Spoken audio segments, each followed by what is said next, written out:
이해훈 후보자가 지명되자마자 민주당 일부 의원들은 비판과 우려의 목소리를 냈습니다. 윤준병 의원은 포용이 아닌 국정 원칙의 파기, 이현주 최고위원은 계엄을 옹호한 이들까지 통합의 대상인가라고 반발했습니다.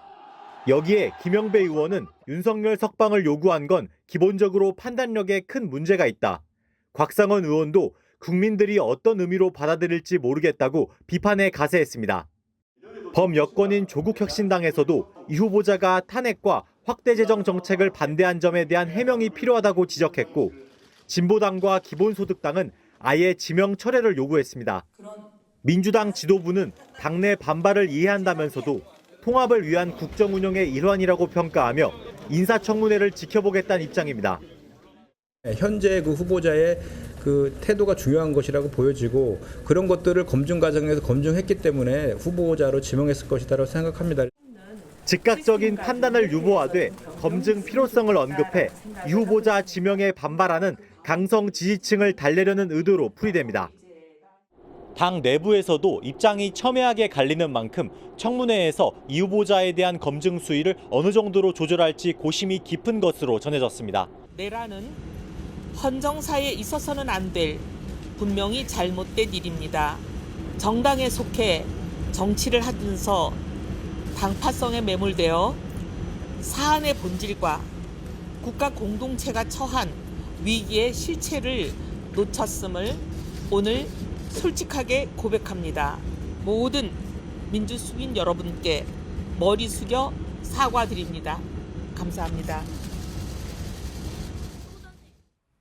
네, 사과한다고 했습니다. 내란은 헌정사에 있어서는 안 될 불법이고 당시 정당에 속해서 당파성에 매몰이 돼 있어서 실체를 제대로 파악하지 못했다. 판단 부족이었고 용기 있게 행동하지 못했다 이렇게 말했습니다. 그러면서 기획예산처 장관은 평생 쌓아온 경제정책의 경험으로 사과의 무게를 갚겠다 이런 얘기를 했습니다. 내란 옹호 논란에 이렇게 가름을 했네요. 네, 물론 이해훈 장관 후보자가 사실은 이제 경제 전문가로서의 캐리어가 나름대로는 여러 방면으로 알려져 있습니다. 그러니까 이제 경제적인 부분에 이제 포커스가 이제 인사청문회에 맞춰지기보다는 네. 사실 이제 정치인으로서 최근에 있었던 그 내란 사태에 관한 입장. 요게 이제 아마 인사청문회의 핵심이 될 것 같아요. 그래서 장관으로서의 구체적인 정책적인 어떤 비전보다는 그 부분에 관해서 일단 국민적 사과를 먼저 함으로써 인사청문회에 본격적으로 준비에 들어간 거 아니냐 이렇게 지금 평가할 수가 있겠습니다. 네, 예. 이 내란 옹호 논란에 대해서는 공식 입장을 밝히라는 청와대의 압박도 좀 있었었거든요. 어제 대변인 발언 한번 들어보시고 오겠습니다. 서로 같은 생각을 가진 사람들만 정부를 구성한다기보다 서로 다른 생각을 가진 사람일지언정 격렬한 토론을 통해서 접점을 만들어 가는 것이고 과거에 좀 용납할 수 없었던 내란이나 혹은 이런 부분에 대한 발언에 대해서는 본인이 직접 좀 더 충분히 소명해야 되고 그 지명을 통해 충분히 자신의 실력을 검증받아야 하고 국민의 검증도 통과해야 된다. 이런 방식의 말씀을 하셨습니다. 국민의 검증도 통과해야 된다 이렇게까지 말을 했습니다. 오늘 입장을 밝혔어야 되는 분위기였네요. 맞습니다. 네, 아까도 말씀드린 것처럼 경제적인 부분보다는 이 내란 부분에 대해서 어떤 입장을 갖고 있느냐, 그게 국민적 동의가 될 것이냐 이런 부분에 대해서가 가장 일단 관심의 초점이다. 이 부분을 이제 청와대에서도 강조한 걸로 보이고요. 네. 이에 관해서 이제 첫 번째 오늘 출근길에 인사청문회 일성으로 그 말씀을 먼저 한 게 아니냐 이렇게 좀 보고 있습니다. 여권 내에서는 사실 탄핵 반대 집회에 참석한 것에 대한 반발이 컸었는데요. 이 사과로 앞으로 어떤 반응을 보일지 좀 지켜보도록 하겠습니다. 또 대신 야당의 비난은 더 거세지지 않을까 생각도 드는데요. 지금까지 나왔던 목소리 들어보시겠습니다. 이해훈 전 의원은 아시겠지만 지난 탄핵 국면에서 강성 발언을 쏟아냈던 분이고 당협위원장은 당협위원장대로 한 발 걸쳐놓고 장관 지명되니까 쪼르르 달려가는 건 최소한 당과 이 당원들에 대한 인간적 신의를 지키지 못한 지저분한 환승연애가 아닌가 싶습니다. 평소에도 좀 당의 입장을 따르지 않거나 또 당 내에서 자리 욕심만 챙기는 그런 비열한 사람들을 데리고 가서 일회용 티슈처럼 쓰고 버리는 그런 일을 자행할 것이라고 예상하고 있습니다. 지금도 또 해양수산부 장관 자리에 또 다른 국민의힘 의원을 데려갈 것이라는 흉흉한 소문조차 돌고 있는데 이런 것이 모두 사실은 진영을 분열시키고 또 배신자들을 이용해서 자신들의 정권의 이익을 챙기려는 그런 더러운 정치의 한 모습이 아닌가 생각합니다. 야당의 비난은 더 거세질 수 있을 것 같아요. 오늘 앞에 출근길 입장 발표 어떻게 보셨어요?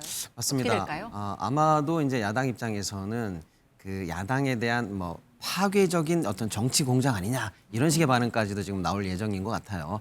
사실 아직 이제 당이 좀 뭐랄까 좀 국민적 지지라든지 이런 부분에 대해서 제대로 좀 추스려지지가 않는 상황에서 이제 엎친 데 덮친 격으로 청와대발 정치 공작까지 당했다 이런 식의 일단 생각이 있는 것 같아요. 그런 측면에서 이 논란이 가라앉을 것 같지는 않고요. 예. 자체적으로 보면 이제 앞으로 추가적인 인사까지도 예고가 돼 있다 보니까 걱정하는 걸로 보이니까 여당발 또는 이제 이 청와대발 정치 공략, 정치 공세에 대해서 지금부터 이제 수비진을 좀 갖추는 그런 태도를 보일 걸로 보입니다. 네. 방금 목소리 들으셨는데요. 해수부 장관에 대한 얘기도 나왔습니다. 해수부 장관도 야당 의원을 데려간다는 소문이 있다. 여기에 대해서 조경태 부산 사할 의원이거든요. 어떤 이야기를 했는지 한번 들어보시겠습니다. 혹시 뭐 제안을 받거나 하시진 않으셨습니까? 네, 아직 그런 제안 받은 적은 없고요. 어쨌든 그런 이름들이 오르내리는 것은 뭐 있는 것 같은데 저는 제가 하고 싶은 일은 어려운 우리 당을 다시 재건하고 보다 더 혁신해서 국민들께 저는 희망이 있는 그런 정당으로 만드는데 제 역할이 있다면 그게 최선을 다하고 합니다. 그럼 장관이 혹시 제안이 오더라도 생각은 없으신 걸로 좀 이해도 되겠습니까? 네, 물론입니다. 지금 해수부 장관 공석이죠. 지금 해수부가 지금 부산으로 다 이전을 했잖아요. 그렇습니다. 네, 해수부는 이제 부산 이전 끝냈고 이제 본격적으로 이제 부산 시대를 열기 위해서 지금 근무까지도 하고 있는 상황입니다. 네. 마침 근데 또 이제 해수부 장관이 이제 공석이다 보니까 대통령이 지난 23일 국무회의에서 후임 해수부 장관도 가급적이면 부산 지역 인재를 구해보도록 우리 노력 중에 있다라는 얘기를 한 적이 있거든요. 지금 그에 따라서 그렇다면 또 조경태 해수부 장관 설은 어떠냐라는 얘기 지금 나오고 있는 중이거든요. 그래서 국힘 내에서도 지금 혹시나 이해훈 장관 2가 되지 않을까라고 해서 지금 긴장하는 분위기가 역력한 상황이다 이렇게 볼 수가 있습니다. 네.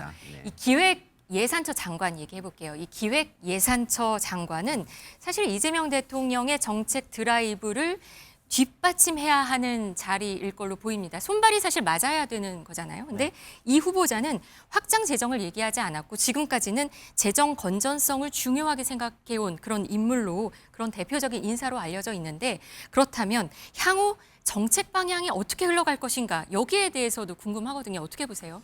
그럼 참 고도의 전략인 것 같습니다. 정부, 그러니까 이재명 대통령은 이제 후보 시절부터 어떤 공약이라든지 이런 걸 살펴보면 기본적인 기조가 이제 확장 재정, 뭐 소비 쿠폰부터 해서 기본소득, 다양한 복지 확대 뭐 이런 것들이 이제 공약으로 나와 있었는데 그런 것들을 다 이제 이행하고자 그걸 충실하게 이행하고자 하는 하나의 제스처일 수도 있고요. 네.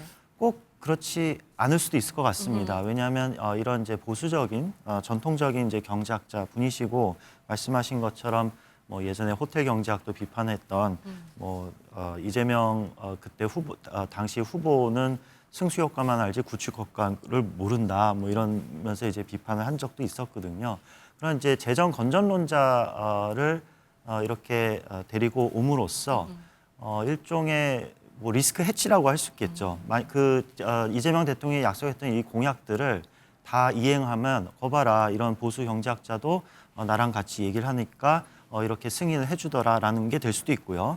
만약에 그렇게 공약을 다 이행하지 않을 경우에는 도저히 얘기를 해보니까 나도 배웠는데 이런 재정 건전성에 있어서 문제가 불거지니 이거는 안 하는 게 좋겠다라는 어떤 구실을 만들 수 있는 아주 좋은 선택이라고 저는 보여집니다. 네, 뭐 어쩌면 미세 조정이 있을 수도 있다. 네네. 아니면 어떤 균형추를 그런 역할을 할 수도 있겠다. 이런 분석들도 나오는 것 같습니다.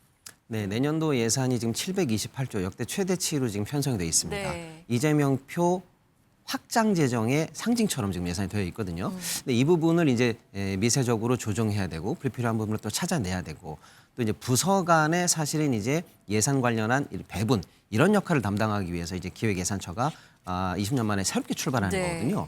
그러니까 대통령의 국정 철학을 또 잘 반영해야 되는 굉장히 어려운 자리이기도 하고요. 어렵겠어요. 나라 네. 곳간에 그야말로 열쇠를 맡을 안방마님이거든요. 그렇죠. 굉장히 중요한 자리에 첫 번째 장관으로 보수 인사 그리고 이제 건전재정론자인 이해운 장관이 이제 후보자가 지명이 됐다라는 건데 여러 가지 이제 사실은 기대와 우려를 그런 측면에서 동시에 낳고 있다 이렇게 볼 수가 있겠습니다. 알겠습니다. 이해운 기획예산처 초대장관 후보자 정치 재정 어떤 이중 시험대에 올라 있는 것 같습니다.